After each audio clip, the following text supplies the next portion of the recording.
Thank you for being here tonight again. I see some faces that were here last night too. So I'm Elena Bellina, visiting clinical assistant professor here at the Italian department at NYU and at Casa Italiana. And I'm here with my colleague, Professor Giorgia from the University of Sydney's chair of the Italian Studies department there.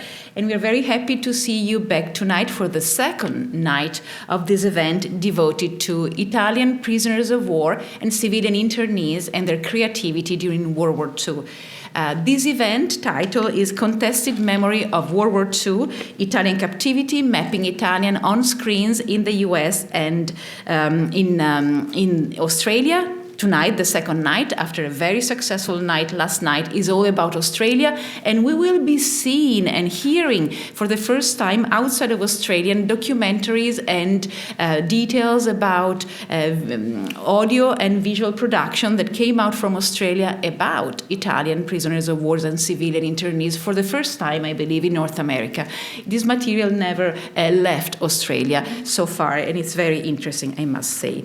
And this is part of a very generous grant that the Australian Council, the Australian Research Council gave us for a long-term project, Italian Creativity in Captivity in World War II, with which we have been trying and we will continue for the next 3 years to investigate and collect creative arts, writings, all sorts of creating outputs that Italian men, and sometimes women, created while detained in Western Allied hands in Australia, North America, India, Africa, and the UK.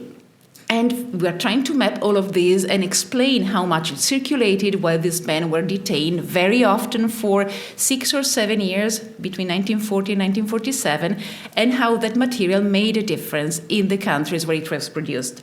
And we're also very happy to be back, because last year, exactly 1 year ago, we were on this stage announcing that we were awarded this grant and we were starting this project. A big part of this project is the first digital atlas of creativity in captivity, a platform with which we are mapping in an interactive way these creative objects and material and immaterial objects that were created all over these countries and circulated and either were left in the countries where they were produced or they were brought back to Italy when soldiers were repatriated or are somewhere else. And tonight we will see for the first time what the atlas looks like and the first cases we have been mapping during this year. And I leave now the floor to my colleague, Giorgia, who will tell you more. And tonight is not as long as last night for those of you who were here last night, but it's again structured in 3 parts.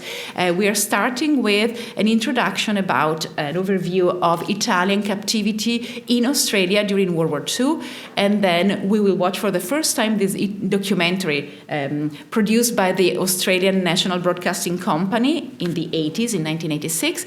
We will have Professor Gino Moliterno connected from Canberra in Australia, who will talk more about how Italian POWs and internees were represented in Australia.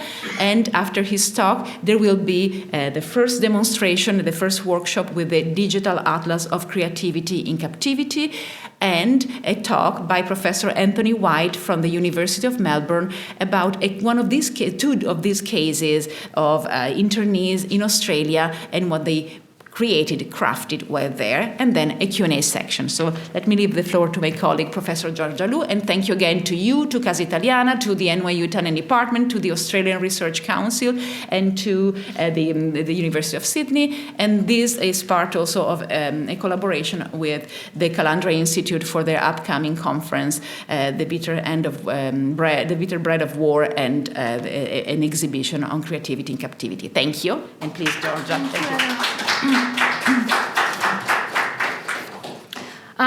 Thank you very much, Elena. I would like to extend my gratitude to Casa Italiana zerilli-marimò and NYU Italian Department for their generous collaboration.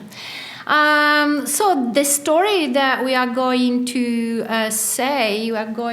to learn more tonight. Maybe has got lots of commonalities with what you heard and watched yesterday when some of you were here to watch the documentary and to hear about prisoners of war in the US.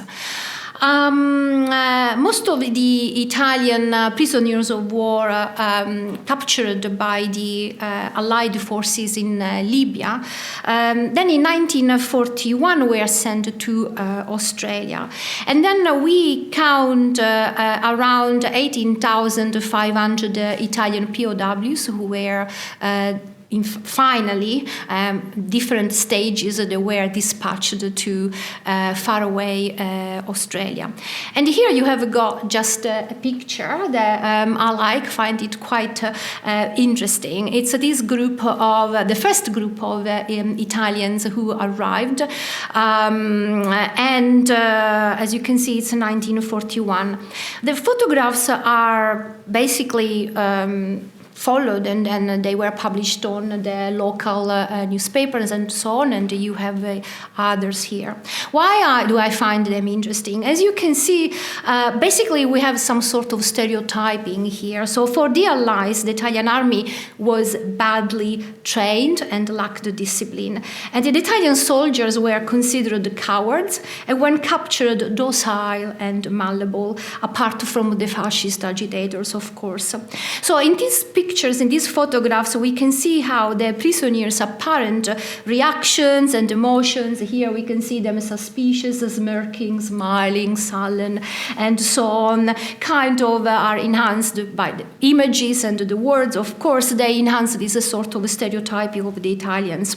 So there is a stigmatization of the Italian prisoners based on preconceptions that Italian immigrants were servile and racially inferior, as well as potentially treacherous.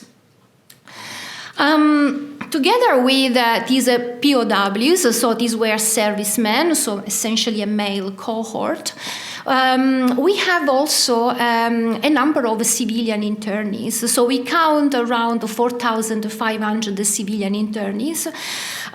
These people were people already living in Australia who had migrated at the beginning of the 20th century, and some of them actually were British citizens. So at that time there wasn't an Australian citizenship, they were all British citizens, and they were detained as well. Detained within Australia through a draconian policy of civilian internment. So Italian Australians were selected for internment based on criteria such as membership in fascist organizations, ownership of fascist literature, admiration for Mussolini, and certain occupations.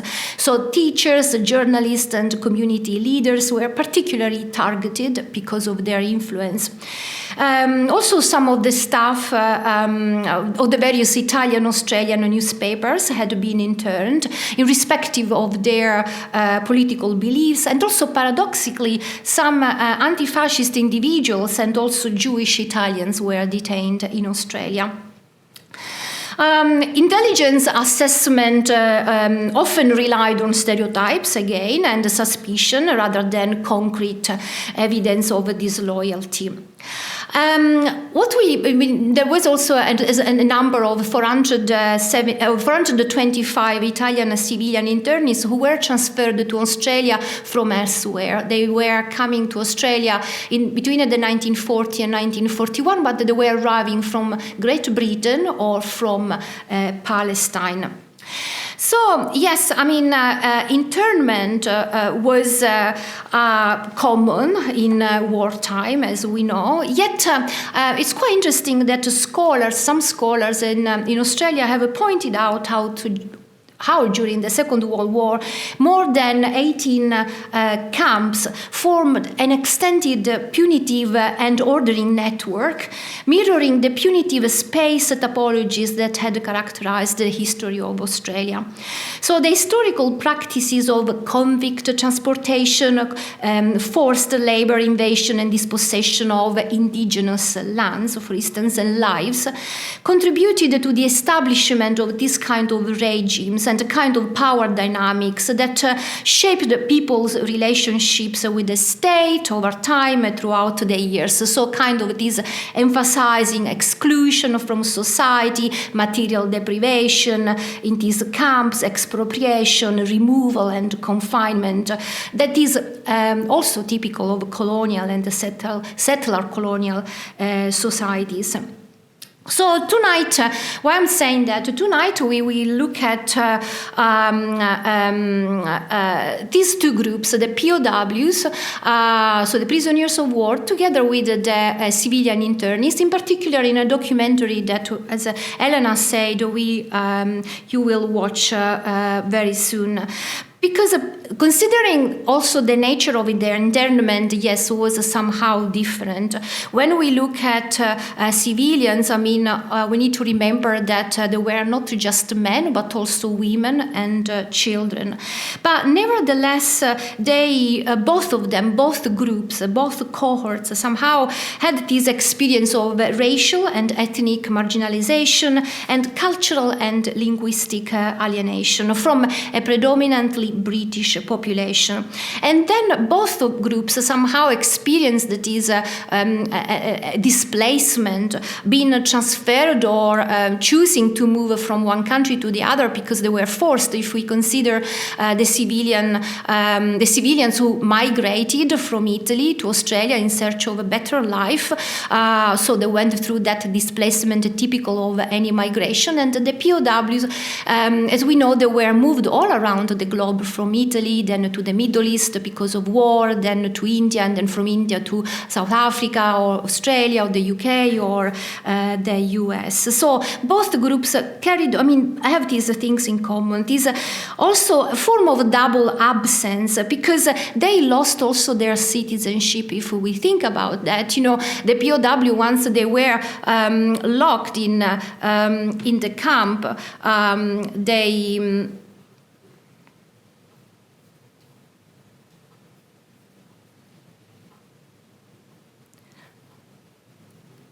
to show a picture that doesn't, okay. No, sorry. Once they were locked in the camp, they basically they were somehow also classified and categorized as a kind of criminals, and also the internees. Once they were locked in the camps, sometimes the same camps, their documentations, their passports were taken away. So geographic dislocation from one country to another, from house to camp, and from one camp to another, dispersed and also silenced these people.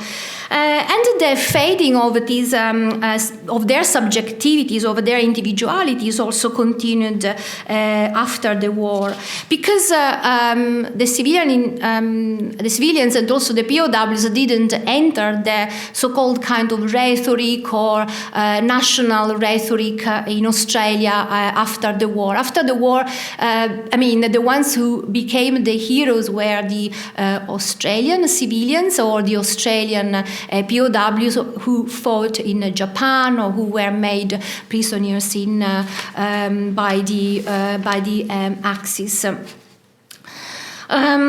So this is quite interesting to look at these two groups together in order to shed light on the role of nationality and ethnicity in shaping these internment experiences, and also to consider the broader implications of classification processes for different groups. The narrative of Italian internees and prisoners of war in Australia remained also conspicuously absent from Australian media, television and film production until the 1980s. And this was, as later Professor Moliterno will repeat, was due essentially to the Immigration Restriction Act of 1901, which is informally known as the White Australian Policy, which restricted non-European immigration to Australia until the 1973. So the policy, of course, limited the ethnic and cultural diversity of the immigrant population, and so aspects of Australia's wartime, the experiences of the civilian internees, but even the story of the Italian POWs, but also German POWs or other ethnic groups, Japanese, Indonesian, and so on, basically languished in historical obscurity. It wasn't until the multicultural policies of the 1980s that these experiences then began to emerge in cultural productions. And these policies recognized the legitimacy of preserving and celebrating cultural heritage. Something interesting also happened, the so-called Freedom of Information Act of 1982 and the Archives Act of 1983. And this act basically helped the people, kind of also scholars, academics, historians, to raise more questions about the justification of this form of internment for many people, and also the appropriateness of internment policies and procedures. So the secrecy, contradictions, bias, and racism became apparent upon public access to archival records. The documentary you are going to see now, so it was actually produced in 1984, so during this time of multicultural sort of phenomenon. It was produced and directed by Christopher McCullough for the Australia Broadcast Corporation. And it was written together with Italian historian Gianfranco Cresciani. Gianfranco Cresciani then published a book in 1985 based on this ABC TV series. So as you will see, the documentary is part of a series of episodes that were devoted, dedicated to the Italians. Indeed, the main title is The Italians, and the subtitle is Italians and Australians at War 1940 and 1947. And Gianfranco Cresciani was actually possibly the first historian who started writing about the Italian experience in Australia. But it's very interesting, as you will see. It might be different from the documentary you watched yesterday. And then it shows that this kind of absence or double absence of both the civilian internees and the Italian prisoners of war in Australia during the war and in part of Australian history at that time. Thank you very much. Thank you very much. So as Elena mentioned earlier, possibly you have never seen this documentary, and possibly this is the first time that is showed in the US. And maybe since the 1980s, it hasn't been showed in Australia either. When I started with Elena, we started kind of thinking about these two evenings, yesterday and today, and saying, what kind of audiovisuals, documentaries, and films have been produced about POWs in the US, in Australia, and other countries, and so on. And then having a look at what happened in Australia, it was a bit painful because, again, it was quite hard to find audiovisuals. And then, so I asked my colleague, Professor Gino Moliterno at Australian National University, to help me with this kind of research. And then he came up with something else. He discovered other works that had been produced, but still no many. And then he will tell you something more. So I would like to introduce you Gino Moliterno. Gino Moliterno is a film study scholar who has taught and researched in the film and new media studies program at the Australian National University for several years.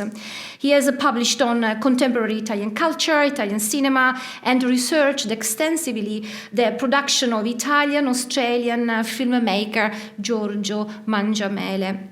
In the 1960s and the 1970s, Mangiamele was the first to document the intimate aspect of the new Italian migrant experience in Australia.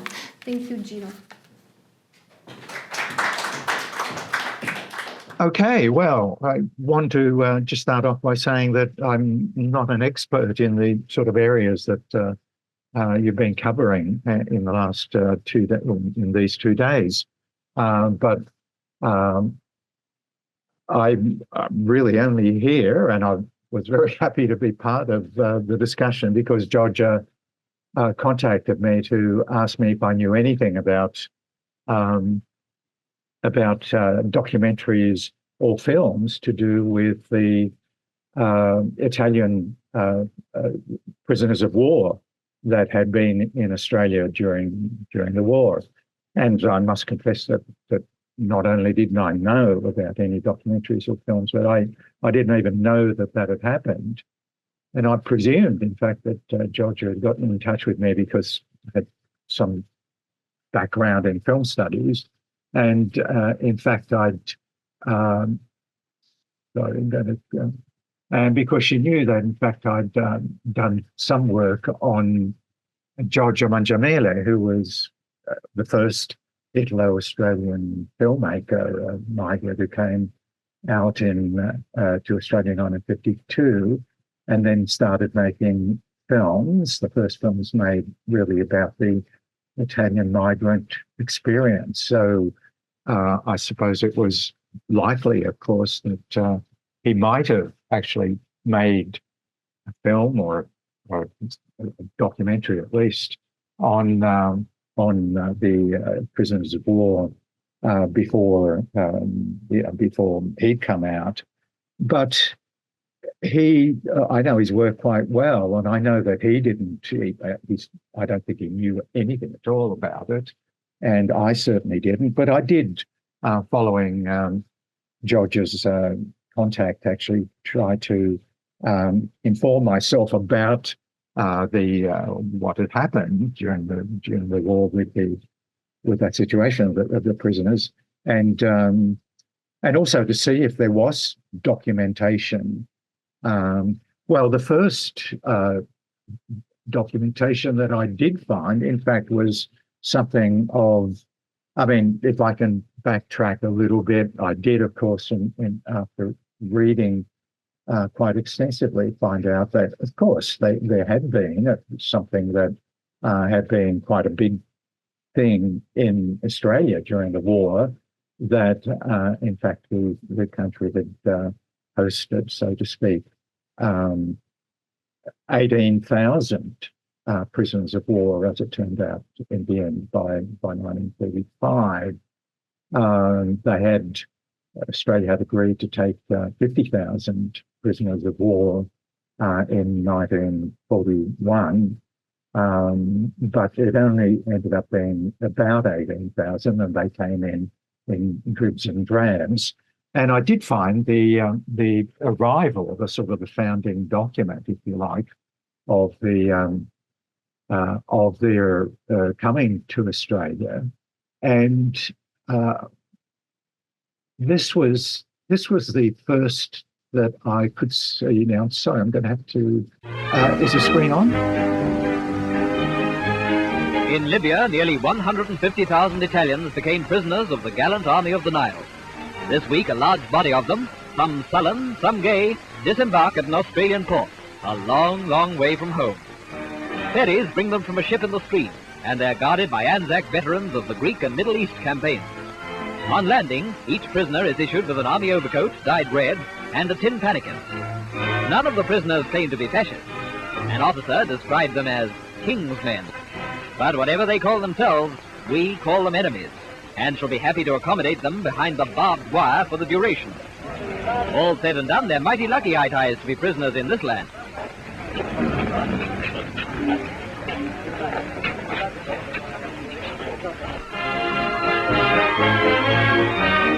A representative of the fastest navy in the world. His ship wasn't fast enough. All sorts from all kinds of units. Most of them a little bewildered. All of them glad to be out of it. It's been a 1 pace forward, 6 paces back war for them. Very few can understand English. Heard about the Bismarck, Tony? He has. Okay, well, that was the first piece that I'd found, and it actually seems to be belong to the Australian War Memorial. It's a Cinesound review, apparently, but I found that, in fact, it seemed to have been based on this, which was a British Pathé Gazette. Let me show it to you. With Muzzo's military gearbox stuck in reverse, thousands of his troops finish their high-speed retreat down the gangplank of a troopship in Australia.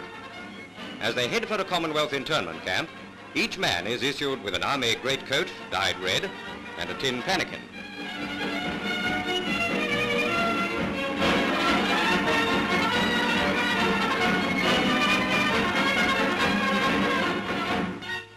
None of the prisoners claims to be fascist. An Italian officer described them as King's men. Okay, King's men, but you're just a lot of black shirts to us. Anyway, they'll have plenty of time behind the barbed wire to think the whole thing over. Maybe they'll discover they belong to the Aussies for the duration.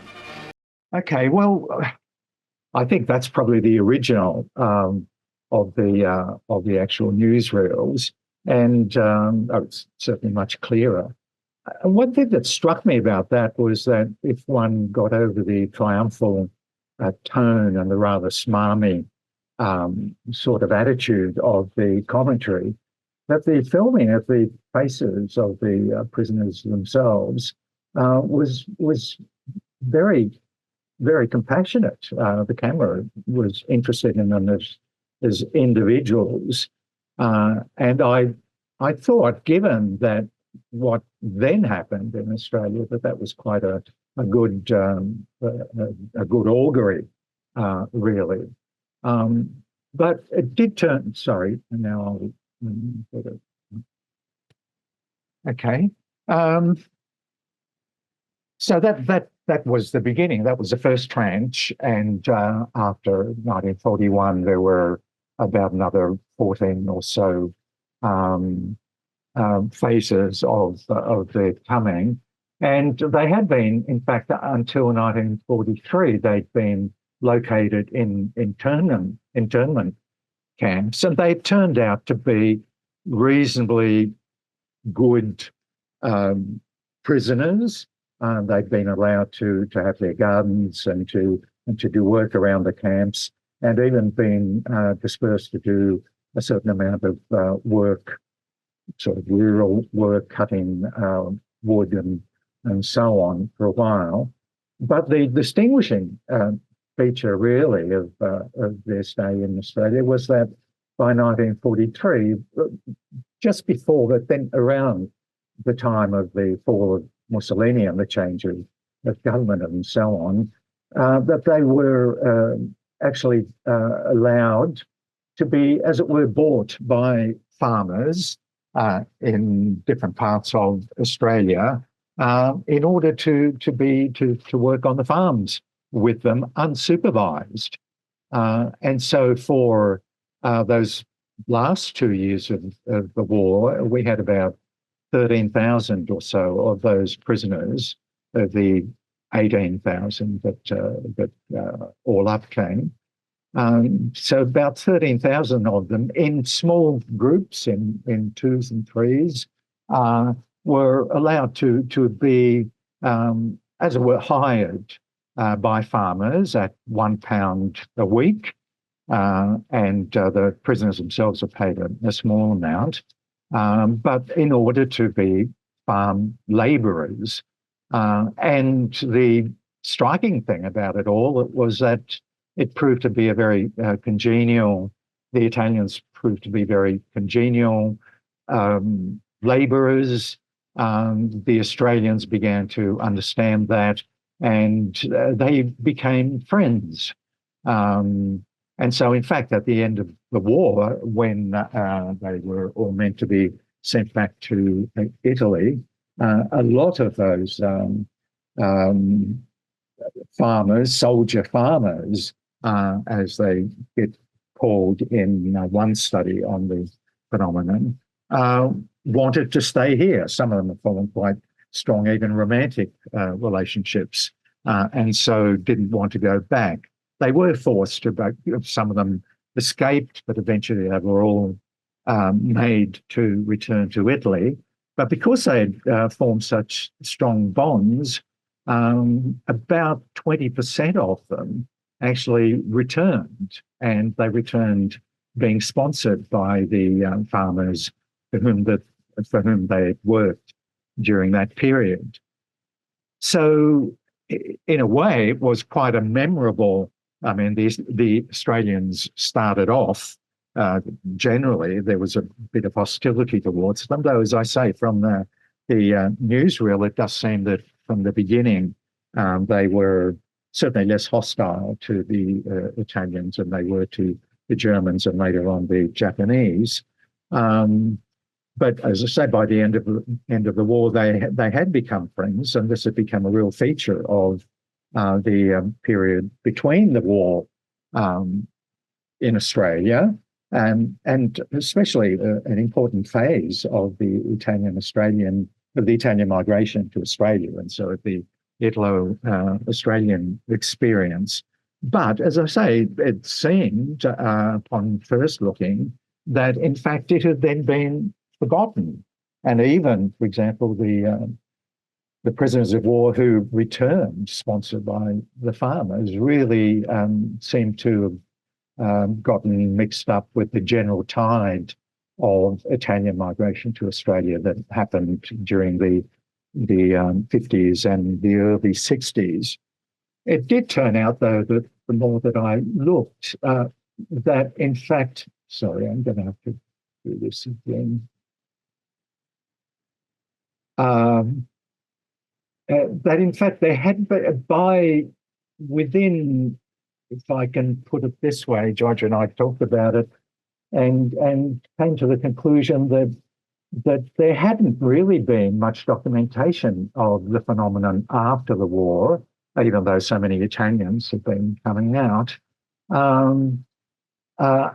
But with the rise of so-called multiculturalism during the Whitlam government in 1972, that it seemed to surface again. And in fact, one of the first major study of the phenomenon was this book by Alan Fitzgerald in 1981, which called them the farming soldiers. And it was really an excellent extended study of all the rules and regulations and the type of historical elements, but also founded on a lot of the testimonials, the letters that people had written, that the prisoners themselves had written while they were in there, and of testimonials that he was able to gather from people, of course, who had some of them come back, and some of the Australians who had given reaction. So he was able to record the Australian. He has two chapters in particular.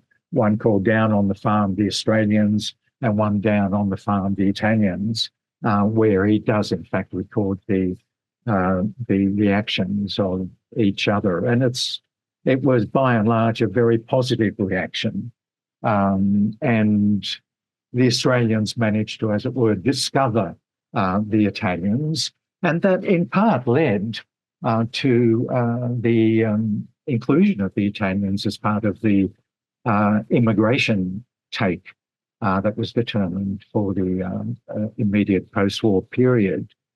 So Fitzgerald's book was actually the first occasion, if you like, after the war, where the phenomenon itself, which had been really quite a distinctive part of the war period in Australia, was actually documented. It had actually been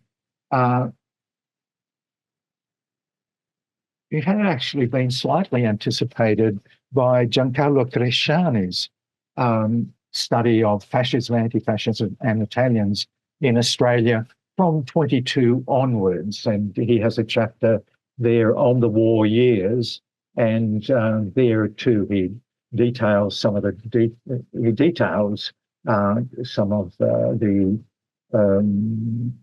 he gives some of the details about how not only that was a phenomenon that was better known and remembered, that the Italians who were here when the war started had been interned, but that in fact then prisoners of war had been brought back and eventually allowed to actually work on farms and so on, as though they, in fact, almost as though they had been immigrants before the fact. Then, I presume, in 1985, there was a documentary produced by the ABC, which a documentary which I believe you've seen by this stage, called The Italians and Australians at War. And Crisciani was, in fact, instrumental in that documentary. And you must have seen it just a little while ago, and you see that it does document quite well, certainly the rather, I was going to say deplorable, but certainly the regrettable internment, fairly widespread internment that went on of Italians who had naturalised by, as a lot of them had naturalised by that stage. But also, as I say, you saw a reference in the film to Edgardo,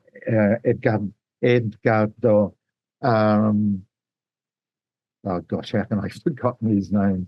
Who was the one of the few prisoners who in fact escaped a couple of times. In fact, he actually turns up, as I discovered, in. Sorry, now I've got to do this again. So, ended up looking at the National Film and Sound Archive and found what I thought would be a great documentary. It was made in 1988 called Bicentennial Minutes, A Time to Remember. And there was an episode, which looked like an episode on the Italian POWs. Now, the importance of it is that, of course, 1988 was the bicentennial year. And so Australia was celebrating 200 years of its history. And it turned out that there had been this documentary. When I managed to have a look at it, it turned out that it was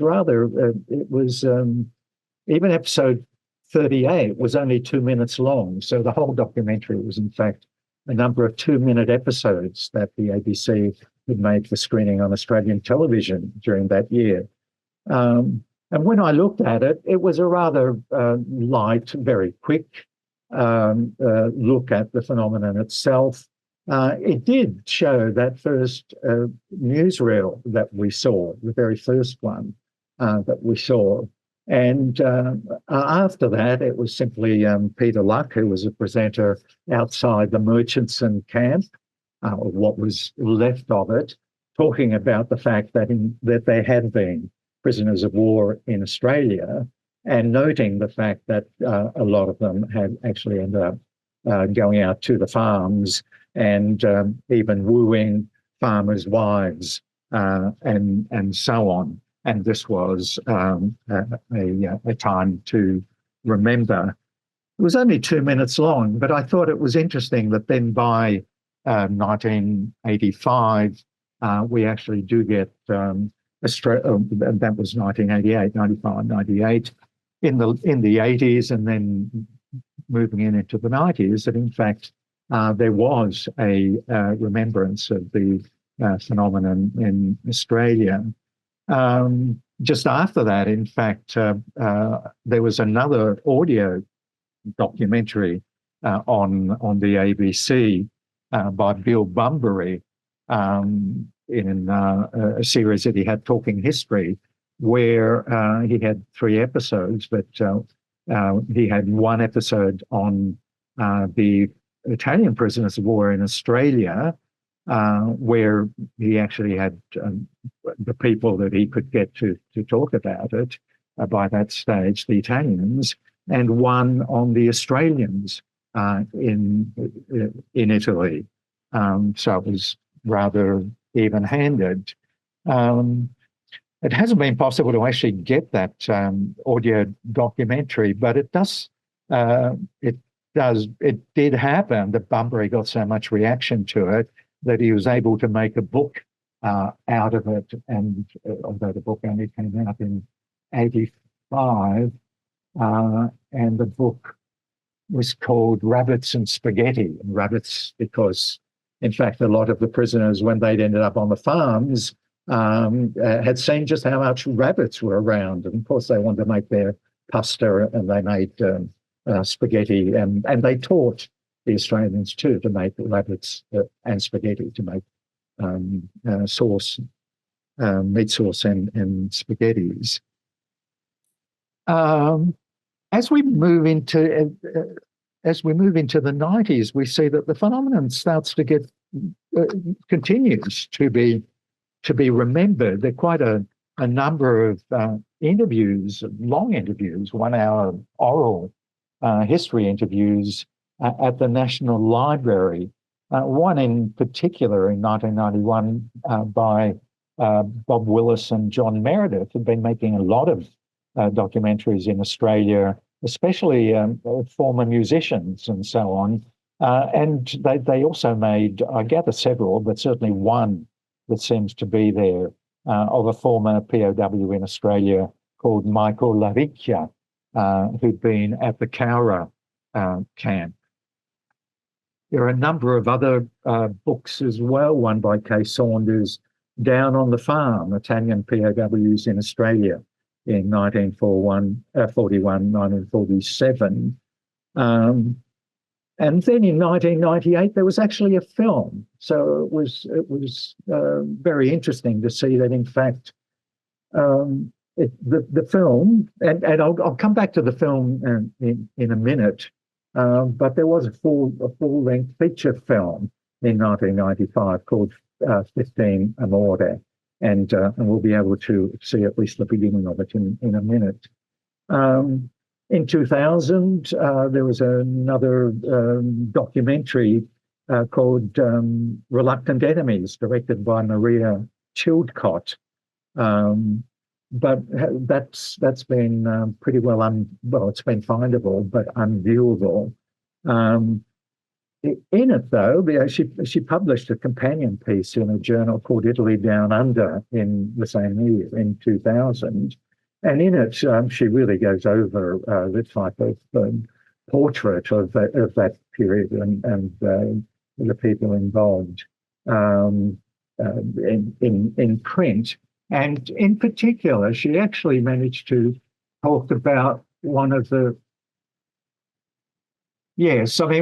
most impressive books written by somebody who'd been through that period, in fact, by somebody who had ended up marrying, and this hadn't been the only one, but the only one who managed to actually in 2000 publish this, I Loved an Italian Prisoner of War.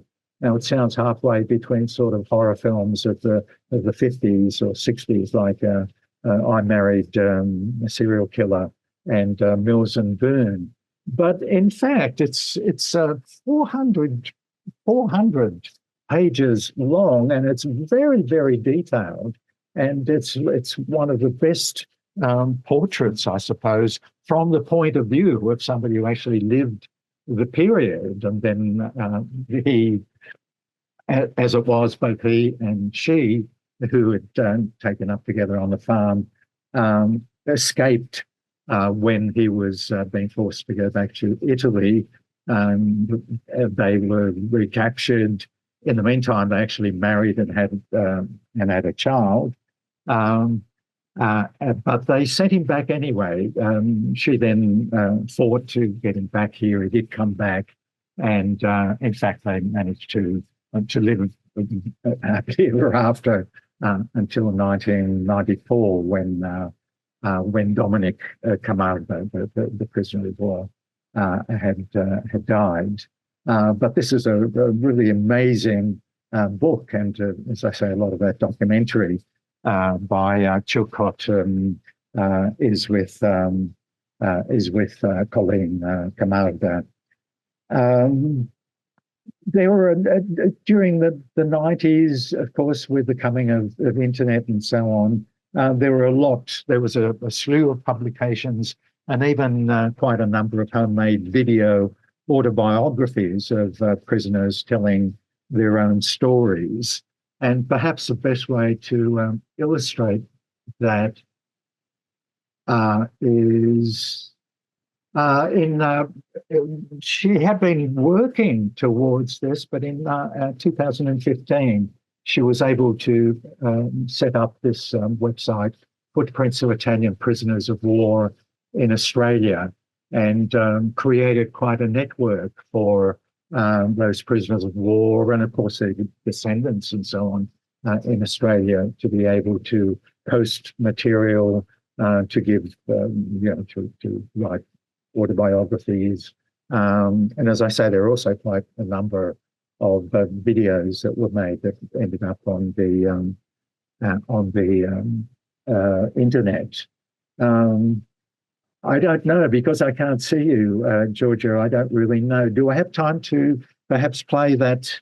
As I say, Bill Bunbury had made that audio documentary in 1989. It's been possible to actually get pieces of that in another documentary. Can I play that, or is that too timing? Are we too limited in time? Yeah, you can carry on, Gino. Yeah. Yes. Okay. Great. Okay. So also in 2000. So in 2024. So as I say, they keep coming during the 2000s. And now, of course, it's really quite a well-remembered, although I didn't know very much about it. I think it's much more remembered as I've been doing this, and I've mentioned this to some Italian friends. It seems to come up that everybody seems to know somebody who knows somebody who had been here as a prisoner during the war. Look, I'll play this. It's self-explanatory. More than 18,000 Italian prisoners of war arrived in Australia between 1941 and 1945, and many of them found themselves working on farms. Here's a sense of how these POWs' presence was received in rural Australia, as told by the ABC's Talking History program. It was broadcast back in 1989. As far as we were concerned, they were human beings, and we treated them as we would any other employee. They took us out to work, build fences, cut fence posts, all these sorts of jobs. Agricultural work, looking after the sheep, all this sort of work. The ones we had did what we called the menial works on the farm. We had a spring cart and a horse, which they were in charge of, and they used to go to work in that. And it was mostly picking mallee roots. It's a job that nobody likes very much, but they never complained about it. And they did some fencing. My chief interest in employing them was that the year before I had ploughed up about 200 acres of country that was loaded with stones and roots and very rough country. And I had an idea if I got the prisoners I could clean it up. Well, they spent 3 months carting off the stones and roots off that piece, and all this time we gradually got to know them until it wasn't very long before they became very useful. One was a builder and the other one was a farmhand. His people had a farm in Italy and he was quite at home on the farm. But then there were other farmers who used them in other ways. There were stonemasons that came out, and they were very useful farmers. I know the people next door to us had an underground tank, concrete tank built by the prisoners, and made a very good job of it. They were very, very good stonemasons. When I'd done most of the rough work around the farm, and I found myself in a position to build a house, after the prisoners had made about 6,000 cement bricks. This job they were in their element at, because it seemed to me that cement and Italians go very well. It mixes well. because they seem to know cement better than we do. Anyhow, they made the bricks, and when the bricks were finished, and one of the prisoners suggested to me, he said, "Why, boss, you not let us build this house? We understand of this." So I thought, well, perhaps it might be a bad idea. They certainly built a beautiful home for me, and today it stands as a monument to prisoners of war. Some of the memories of Italian POWs in Australia, that was from Talking History, broadcast on the ABC back in 1989. Now, for more on this, I'm joined by Peter Stanley, a professor at the University of New South Wales. Okay, I think Giorgia, when I talked to her about this last night, it's a bit long, but it does in fact talk about that whole phenomenon, more or less what I said to you in a bit more detail. But since we don't have time, we won't go on with that. But I do then want to finish up with the only film I was able to find, but not, I say the only, but in fact, it was great to finally find a full feature film made. You might have thought that this would have come up, and that's, I guess, why Giorgia thought that maybe Mangiamele might have made a film of it. But it wasn't made till 1998, made by Maurice Murphy. It's an English name, I guess an Anglo-Saxon name. It's called Quindici Amore, and you'll see why. It's about tennis, about these two POWs who live on a farm. Murphy details it when he talks about it on the DVD of the film. It was a farm in Mount Macedon in Victoria, and they did have two POWs who came, and my reading is that they should have mostly been working out in the fields and so on. But the film, for Murphy at any rate, this is a sort of revisitation of his childhood when he was only a child when they were there. And the film is really a lot about the relationships that developed, especially between the POWs, the children, and practically all the literature when Australians are talking about the POWs. It's seldom they seldom fail to mention that the Italians seem to love children, and they immediately struck up relationships with children on the farms, but everywhere that they went. I mean, the explanation for that seems to be that they were missing their own children, or perhaps it's just a trait of Italians and so on. But at any rate, that's very much what this film deals with, and it deals with the other theme of that comes back, even if some of the histories try to elide it, that a lot of the Italians, of course, did strike up romantic relationships, being away from home for so long, working, being lonely, being for some time in the camps only with other men and so on, but they struck up relationships with women, and sometimes that led to tragedy. And I won't spoil the film for you, because you will be able to see it on Daily Motion. And so it would have been difficult to show any of the film because of copyright if I was using the DVD. But in fact, we found it on Daily Motion, and so I'd like to finish with that. And I hope you do get a chance to look at it in full. It's rather sentimental, but I think it's worth looking at in order to try and understand this particular phase of the Italo-Italian experience in Australia.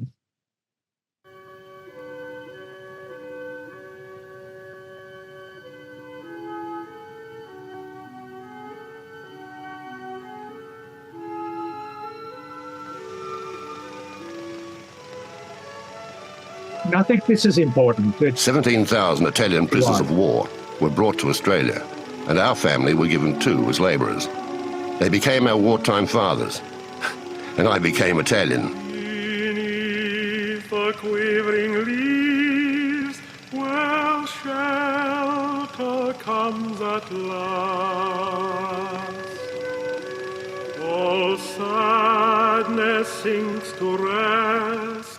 While war and peace were the big issues in the adults' world, mine centred on the life and death struggle of the insect world.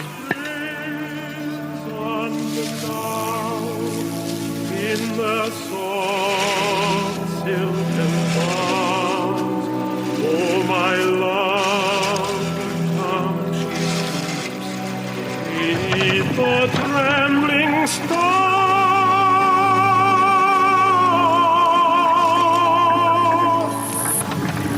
Awake not yet from thy repose, our fair dream spirit harbors near thee, weaving a web of golden rose through dreamland's happy isles to bear. Ehi, Brendan, come stai? Bene, grazie. Bravo. Love, it is not yet the dawn.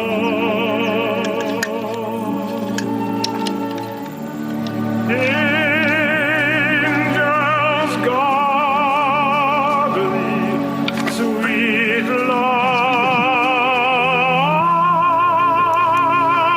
till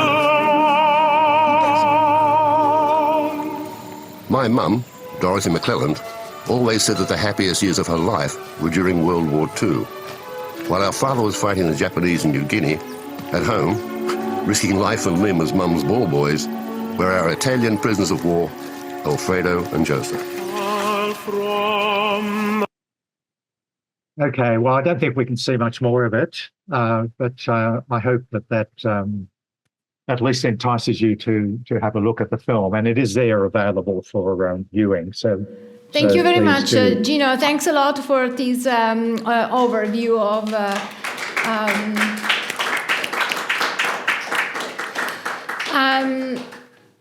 Thank you, and maybe we have just. Maybe later, if there are some questions, you can join our Q&A. I just would like maybe to spend 10 minutes if Elena would like to join me, but maybe I don't know if we have time. We just go ahead just a couple of minutes to Elena, please. A couple of minutes to show you one of the outcomes of the project on creativity in captivity during the Second World War. As we mentioned yesterday, and Elena did it earlier as well, the project is producing publications, workshops, seminars, and so on. But one of the outcomes is for the first time to create something that is in between a digital museum, a library, and an atlas. Because the purpose is basically to create a collection of the cultural, material, and artistic productions of the prisoners of war all around the world. So Italian prisoners who were in particular in the UK, in the US, Africa, Australia, and Asia. This idea started basically 2-3 years ago because we wanted to demonstrate also the connections, the relationship between also the artworks of these servicemen, but also the trajectories of these servicemen instrument, moving, as we said, from Italy to India and to the rest of the Western Allied countries, and also sometimes the mobility, the transfers, the journeys of these artworks. I wanted to show you some examples of some of these creative activity that goes from camp newsletters, of course, painting, drawings, but we also have got gardens or places of worships, as we saw yesterday with the Letterkenny Chapel. Can you make the full screen with the green button so they can see it? So, okay. Don't want to create other issues. Yeah. Yeah. Okay. So, for example, we'll put together a collections of paintings and drawings. Here, as we have got cases also for the US, as in this case, and then people will be able to go through some of these artworks and to find information for the first time. Some of these works that are held in museums, in public and also private archives, such as this one produced in Camp Douglas by Enzo Tarquinio, and this is a case that has been studied and analyzed by Professor Laura Ruberto at Berkeley City College. I would like to ask Elena to come here so maybe she can show one of the cases she has been looked and is basically, some of these camps, as we know, some of these prisoners were also making musical instruments. And in South Africa, we have the case of Mr. Longarato, who, Elena, would you like to come here just a couple of minutes to show also the collaborations that is very important with the children and grandchildren of some of these prisoners.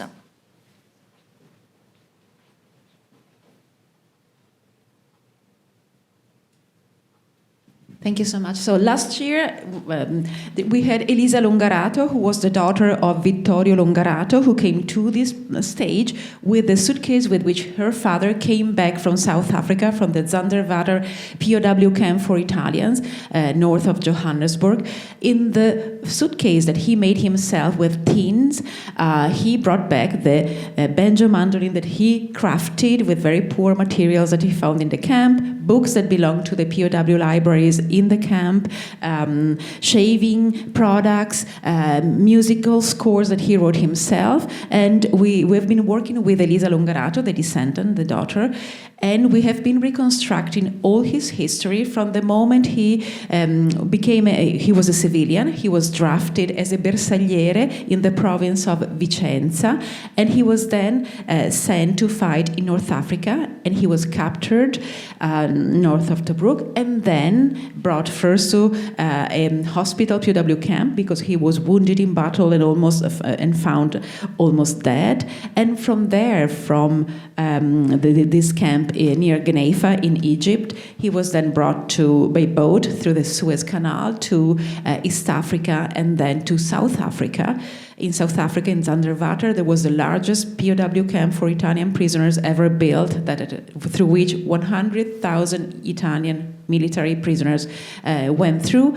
And so with the help of the daughter and the Zanderwater POW ex-block association, we've been reconstructing all his history, but also documenting all the materials, all the objects he crafted and he brought back, and all the other objects they had memories of, including lots of notebooks that the prisoners were given by the Red Cross for their English classes. And as you see from the screenshot here, the atlas is a digital interactive map where you can literally map and follow all these trips, because these prisoners were in most cases were captured in North Africa or East Africa or in Sicily after 1943. And as you see, they traveled the world. Very often for 5-6 years, they were constantly transferred in this case in Western Allied countries, and there they learned English, they interacted with the local populations, whether it was in East Africa and then in India and then in Australia and then in North America. Some of them lived in 5 different continents in 5 years, and they left something behind wherever they went. The interesting thing is that there's no memory, or at least the memory that each country has doesn't match the memory that Italy has about these prisoners of war. So one of our main goals is really bringing the two things together to demonstrate how the creativity they developed while they were kept in those camps was instrumental in generating all this intellectual and material creativity that they left behind, and with which they came back to Italy, whether they were suitcases or boxes with their memories. When they went back to Italy, they rebuilt Italy. Most of them learned English. Most of them learned new crafts. They really developed the craft they left Italy with, and they widely contributed to Italy post-war development and growth into the booming economy of the 50s and the 60s. And tonight we have one of our team member, Professor Anthony White from Melbourne University. He's, like us, a principal investigator in this project. He researches and teaches the history of modern and contemporary art at the University of Melbourne, and he just arrived, by the way. He is the author of Italian Modern Art in the Age of Fascism and Lucio Fontana, Between Utopia and Kitsch, and the co-author with Tristan Hartwood and Grace Quilton of Variation, a more diverse picture of contemporary art, and of art as enterprise, social and economic engagement in contemporary art. He has published widely in peer-reviewed journals and curated exhibitions, including Jack Pollock's Blue Poles at the National Gallery of Australia, and received many awards from the Australian Research Council and the Social Sciences and Humanities Research Council of Canada. And for this project, for the Creativity in Captivity and the Digital Atlas of Creativity in Captivity, he's working on paintings made by Italian POWs and civilian internees in Australia. And this evening he will be showing us and talking more about his research about these prisoners of war, for the research he has undertaken together with Professor Flavia Marcello from Swinburne University of Technology. So you will see more of the material you can find in the Digital Atlas. Giorgia didn't point out that this is really the first time we are showing the Digital Atlas. The Digital Atlas will become available internationally as a platform at the end of this year, as we are uploading and creating more and more cases. So, Anthony, if you want to join the podium, thank you very much.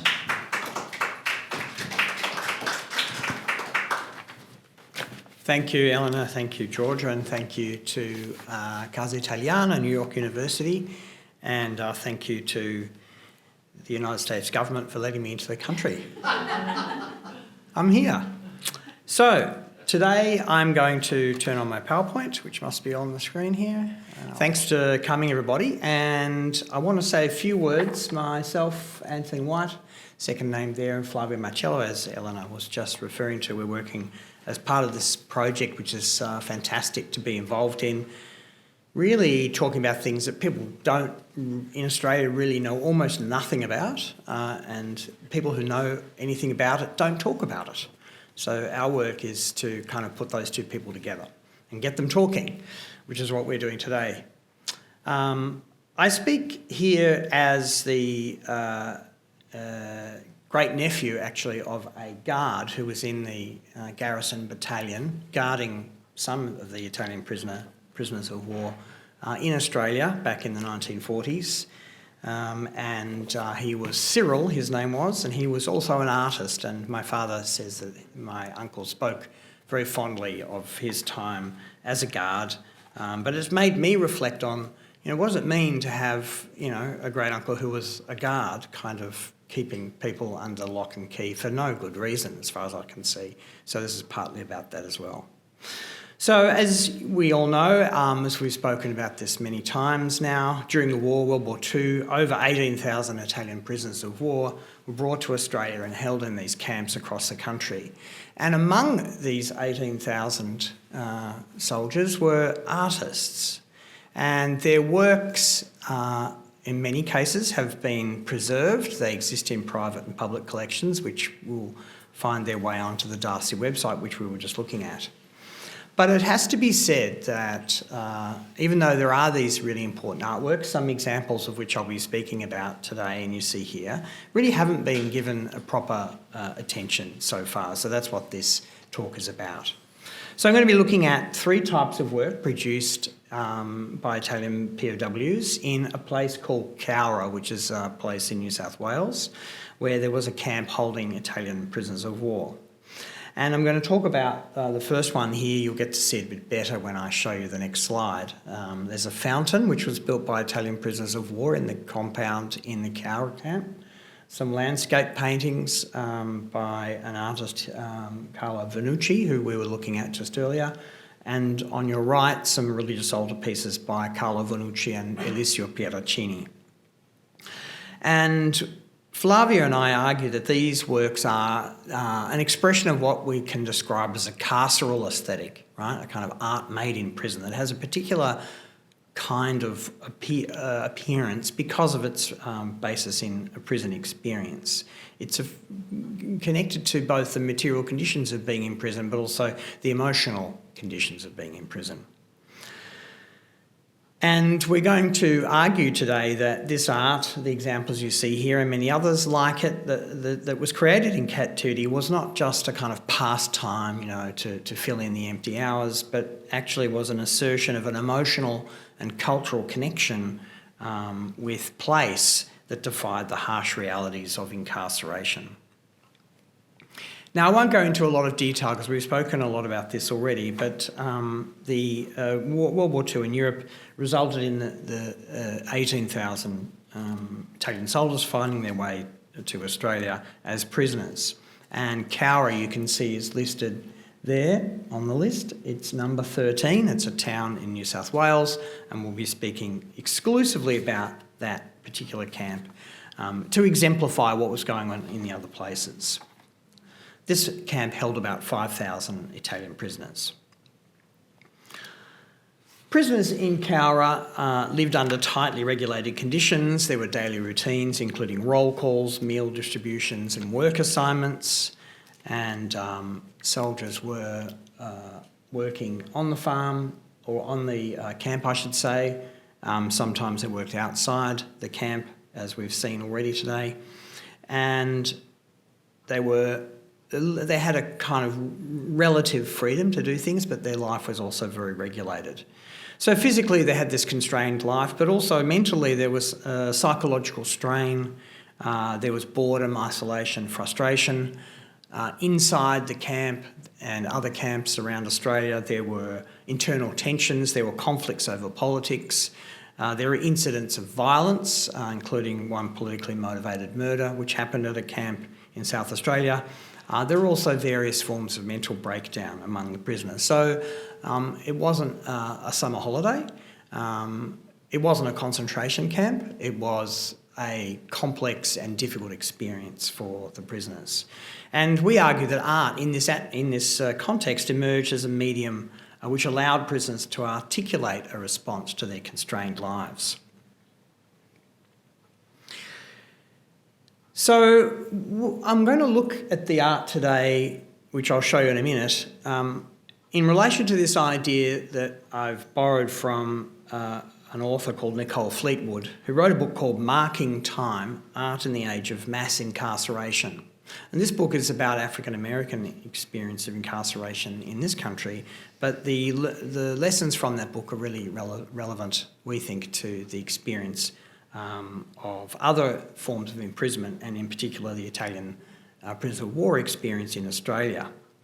So as Fleetwood argues, imprisonment, incarceration involves restricted space, the disruption of everyday time, and also the scarcity of materials. And Fleetwood argues that this gives rise to a carceral aesthetic, right, which just means an art that looks and is in a certain way because of its origins in the prison experience. And this is very applicable to the situation in Cowra, as we'll see. Prisoners repurposed available resources. So, for example, they used flour bags for canvases or salvaged scrap metal materials for sculpture to create works that were both practical and symbolically rich. And importantly, it's important, I should say, to add that Fleetwood's idea of carceral aesthetics emphasises not just the physical limitations imposed by imprisonment, but also the relational aspect of imprisonment. So what relational means in this context is we think of people in prison as having sort of no relations. Well, they have relationships with each other, with their fellow prisoners, but they also have relationships with contexts and landscapes and communities, both in the zone where they're imprisoned and also with zones outside that is to say, back in their home country. So what I'll be arguing and what we'll be saying today actually is that the art that we're looking at today is something that's relational. It connects to a place, it connects to the local environment of Cowra, and it also connects to Italy. So let's now move on to the work. So the first work, as I said before, is a fountain, and here is a photograph of the fountain as it appeared at the time. A photograph of some Italian prisoners at Cowra. In front of the fountain, you can just see the top of it at the back there, and there's a fragment of it as it appears today on the right-hand side. So this work, the fountain, was produced 1942-43. We don't know exactly who made it, but it was certainly by the Italian prisoners of war. And it involved a cement shaft, some decorative mouldings, and a terrestrial globe on top. So that sort of sphere is actually the Earth, and you can see just a little bit there the markings of the continents. This was a cultural artefact imbued with symbolic resonance built by the prisoners for their own environment in the Cowra camp. So how are we to understand this work? Well, fountains have long held a central place in Italian public life, originating in ancient Rome and evolving through the Renaissance and into the fascist period and beyond. And in Cowra, this fountain, which is reminiscent of other contemporary fountains that were constructed in Italy during this period, was inscribed with a passage from Horace's Carmen Seculare. You can just see the lettering around the base of the fountain, and it reads, "Life-giving sun, may you never admire anything greater than the city of Rome." So that's inscribed along the basin of the fountain, and on the right, what you're seeing is another fragment of that same basin. It's out of scale, so it's not that big in relation to the fountain.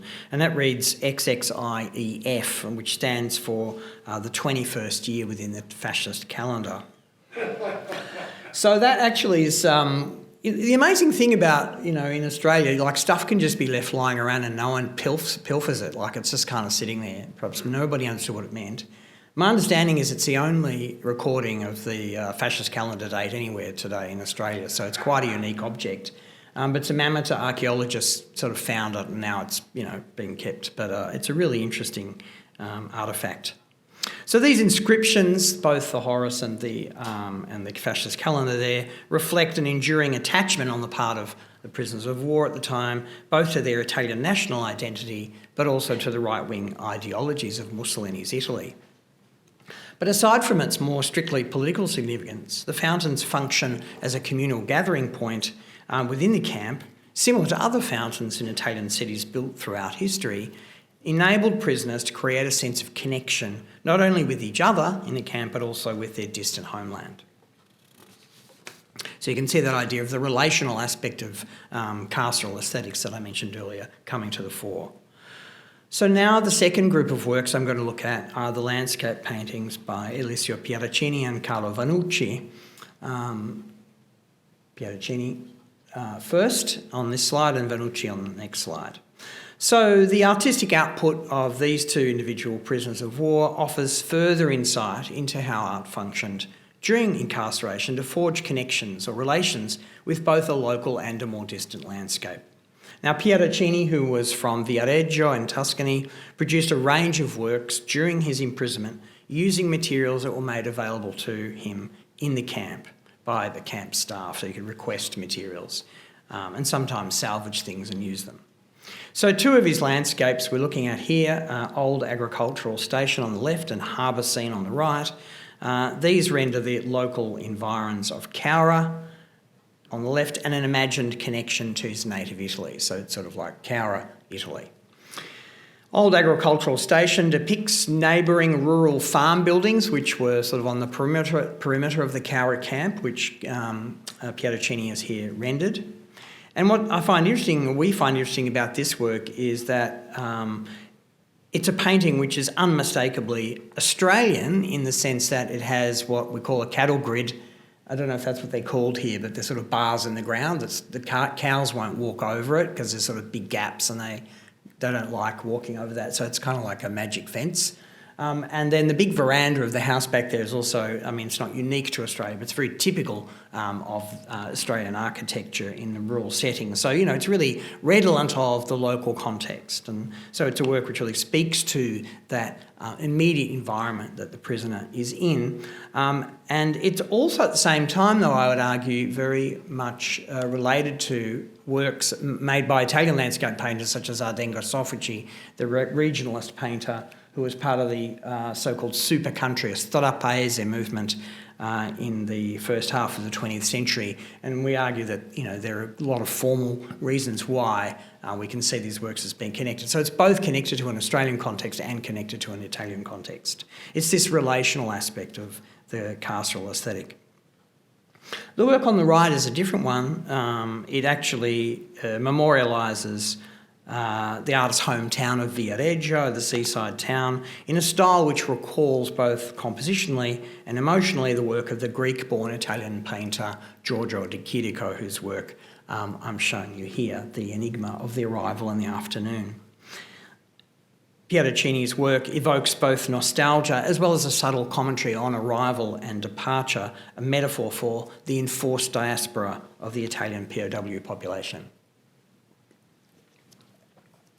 Carlo Vanucci, who is also from Viareggio and found himself in Cowra after time spent in India, like many other prisoners, both Pieracini and Vanucci spent times in different camps in different continents, as Elena was pointing out before. He too was a painter and produced works like these. Some of them are marine paintings, a little bit like Pieracini, sort of memorialising his hometown of Viareggio. And this work is in the Australian War Memorial collection in Canberra, in the capital of Australia. It's part of the kind of War Memorial collection. And there's another type of landscape painting by Vanucci, like the one you see on the right here, which was painted in 1946. It is after the war's end, but as we learned earlier, it was not until 1947 that the very last Italian prisoners of war were returned home due to a shortage of shipping at that time. And in paintings like these, we see Vanucci using thickly applied strokes to depict the Cowra camp buildings, and they're complemented by more brightly coloured patches representing the surrounding soil and vegetation. And this too, like Pieracini's old agricultural station, is really very reminiscent of the work of Ardengo Soffici, the Italian regionalist painter I was telling you about earlier. It's interesting though in the work on the right here that what we don't see in Vanucci's work is any barbed wire, which would have been there at the time. And what we have rather is an imagined space where movement is unimpeded. Despite this sort of imaginative liberty on the part of Vanucci, the psychological scars of incarceration were evident in the artist's demeanour later in life, according to his son. And so in such work, as in the work of Pieracini, which we were looking at earlier, we read a tension between a longing for an idealised past and the pressing reality of life in captivity. I'm going to finish my presentation, our presentation today, with these amazing works also by Pieracini and Vanucci. This is the Mary Mother of Jesus here, 1946. That bottom part, which is kind of bleached out, you can see. I knew this was going to happen, so I put a detail over the right-hand side. You can see what is going on down there. On your right there is Carlo Vanucci's John the Beloved.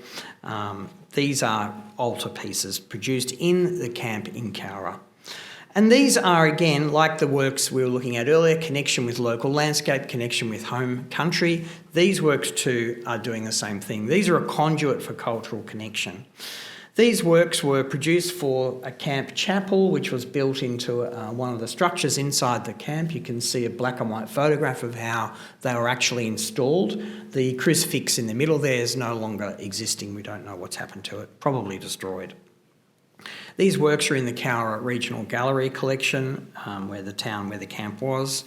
And the paintings feature traditional Italian religious iconography, familiar to many of us, and also include very recognisable elements of the local Cowra landscape. So I've been to Cowra, but you also have seen bits of Cowra in some of the photographs which we've been looking at this evening, and perhaps you don't recall exactly, but the landscape, it's very identifiable as the Cowra landscape. So we've sort of got the Virgin in Cowra, right?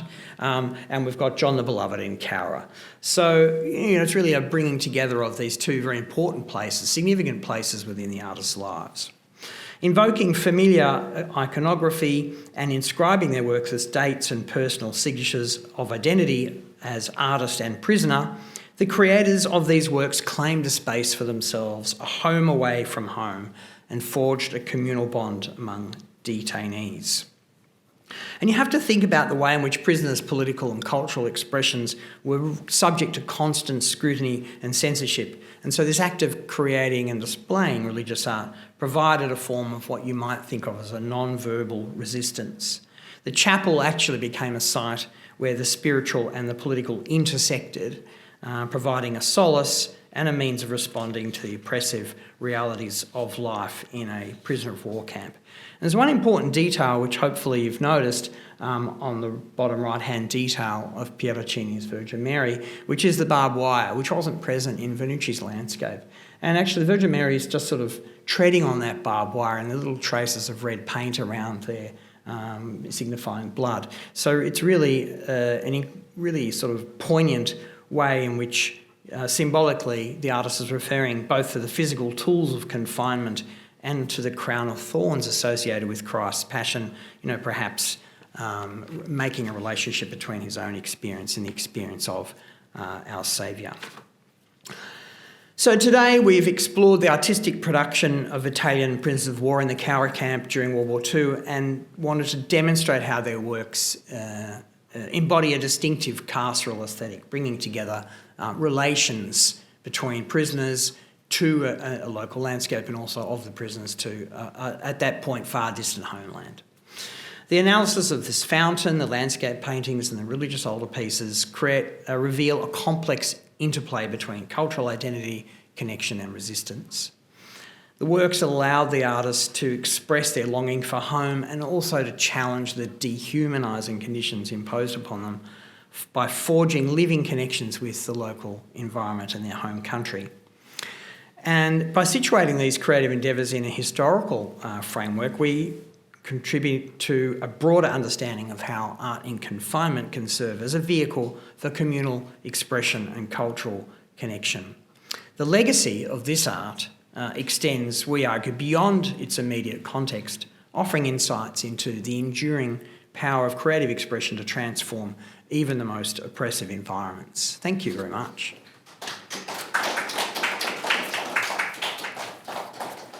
Thank you very much, Anthony. And it's already very late, so thank you so much for staying. Unless you have some pressing question, we can take one question briefly, and otherwise we can close the evening. And thank you so much for staying. Any pressing question? Yes, there is one there. Well, it's not really fair if I'm the person, because I have lots of questions. Hold on. Yes. It's not fair. You can come back next year. Don't worry. First of all, I'm a military historian, so I'm curious how you got interested to start with. Because what's the baseline? Where were these POWs? Who were these POWs? You know, if someone dealt with the Australian War Memorial, I mean, how many, you know, I know a lot about how the Italians were captured in World War II. And so this is an amazing project to humanize them, to talk about their art expressed in captivity, even though we were waging a war against fascist Italy. So I'm just curious how it's an amazing project. How did you guys come up with this? Well, some of us were working on Italian prisoners of war, prisoners of war in Western Allied hands, because some cases are very well known, like prisoners of war in this country kept in Texas, in Hereford camp, but their history in general. In Italy, it's something that has been studied in the past 20, 25 years. It was taboo to think about the prisoners held by the Allies until 1946-47. And when they came back to Italy, Italy was a democratic republic. It had moved on, and it was another country, and they were never celebrated. But also in the countries where they were kept, there are these memories, as you heard tonight. There was a certain view of the Italian prisoners captured and sent there as free labor force, essentially, especially for the prisoners who signed the collaboration agreement. But there hasn't been much done about how much they produce with their hands, with their mind, with their music, with their theater. It's not just about art, by the way. As you will see as the atlas comes together, there's a lot that they did with theater, with music, with experimenting on agriculture. We have the daughter of one of the prisoners who was an expert in agriculture and was sent in camps in the Midwest to work on new works on cornfields and stuff like that. So there was really a large amount of intellectual, material, and immaterial creativity that went on. And as you said, how much do we know about that? Not much. That's why we started to think about this project to show a different side that Anthony just pointed to. In this experience of being incarcerated, what happens to the incarcerated person, how do they express themselves, and how they carry on expressing their feelings, their work, their skills, as they have to wait to be out of an imprisonment. That's literally how we came together, and then we got in touch internationally, by the way, during the pandemic, when it was very easy to zoom in, and that's how we, in Australia and the US, came together, and that's how the project came together. And one final note, and then I let you go. One of the reasons why the Australian Research Council awarded us this award is because this could be an example for present and future groups of prisoners of war, internees, refugees, because we also deal with all of that as we expand our project. I hope I answered your question. And thank you very much for the question. Thank you very much, everybody. Have a good night, and thank you again, and you'll hear more from us. Thank you.